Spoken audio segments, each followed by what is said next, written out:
Hi guys, it's me क्रांति सालवे और आज हम बात करने वाले हैं how to choose your career. आजकल करियर चूज करना बिल्कुल भी डिफिकल्ट टास्क नहीं है। हम अपनी हार्डवर्क, हम अपने टैलेंट, हम अपनी कॉन्फिडेंस या अपने सेल्फ असेसमेंट के दम पे एक अच्छा करियर सिलेक्ट कर सकते हैं। 6 main important steps to build your effective career are very important. तो स्टेप नंबर 1, सेल्फ असेसमेंट।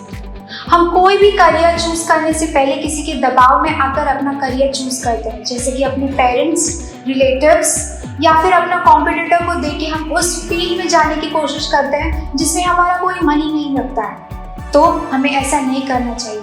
हमें कई सारी बातें हैं, कई सारे क्वेश्चंस आप अपने आप से कीजिए जो कि करियर बिल्ड करने में इम्पोर्टेंट होते हैं। जैसे कि क्या आप कॉन्फिडेंट हैं, क्या आप में गुड पर्सनैलिटी है, या फिर आप गुड कम्युनिकेशन स्किल में अच्छे हो, आपकी हॉबीज़ क्या है, जैसे कि art, singing, drawing, painting, architecture.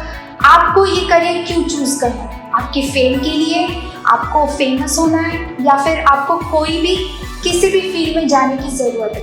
आपके सब्जेक्ट इंटरेस्ट क्या क्या है, जैसे कि मैथ्स, साइंस, आर्ट्स, कॉमर्स और कई तरह के subjects. Step number 2, find out your expectations from the job. आपको जो भी कंपनी अच्छी लगे, अगर आपको उस डिजायरेबल कंपनी में काम करने की इच्छा है तो कई सारी बातें हैं जो आपको ध्यान में रखनी चाहिए, जैसे कि आप वहाँ का वर्क एनवायरनमेंट कैसा होना चाहिए, आपको किस तरह की इंडस्ट्री में काम करना चाहिए, जैसे कि डिज़ाइन इंडस्ट्री हो या बिजनेस इंडस्ट्री हो या फिर कोई अलग इंडस्ट्री हो। Step number 3, match your career and interest. आप कोई भी करियर चूज करने से पहले आप अपना इंटरेस्ट देखिए, आपको किस काम में मन लगता है, आपका वहाँ पे कौन सा करियर बिल्ड होना चाहिए। जैसे कि अगर आपको डिज़ाइनिंग अच्छी लगती है, आपको वो काम करना अच्छा लगता है, आपको ऐसा लगता है कि हाँ मैं ये काम कर सकता हूँ, हाँ मैं ये काम करने में बहुत अच्छा हूँ और ये सब करने में मुझे मज़ा आता है, कोई भी थकावट नहीं होती है तो आप अपना करियर चूज करने में एकदम सही जा रहे हैं। Step number 4, set your goals. आपने कई सारे करियर ऑप्शन सिलेक्ट करने के बाद आता है आपको कौन सा गोल में शिफ्ट होना चाहिए, भले ही वो शॉर्ट टर्म गोल हो या लॉन्ग टर्म गोल हो। शॉर्ट टर्म गोल में आप 3 से 6 महीने के बीच में कोई भी सर्टिफिकेशन का कोर्स कर सकते हैं, जैसे कि गूगल असिस्टेंट कोर्स।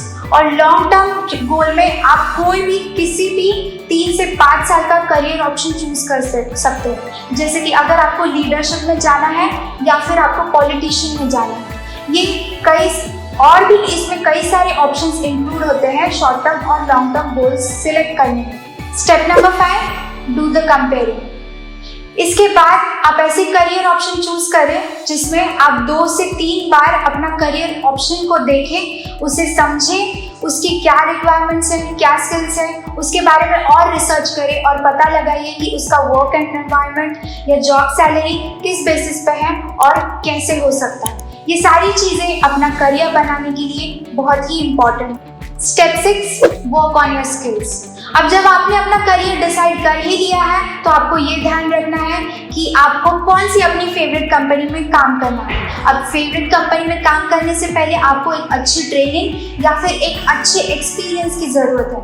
आप उसी फील्ड में जाइए, जैसा कि मैंने आपको पहले बताया, आप उसी फील्ड में जाइए जिससे आपकी पर्सनालिटी या आपकी स्किल्स मैच करते हैं। तो इसी के साथ हम अपना ये वीडियो ख़त्म करते हैं। Thank you. Please like, subscribe and share our channel.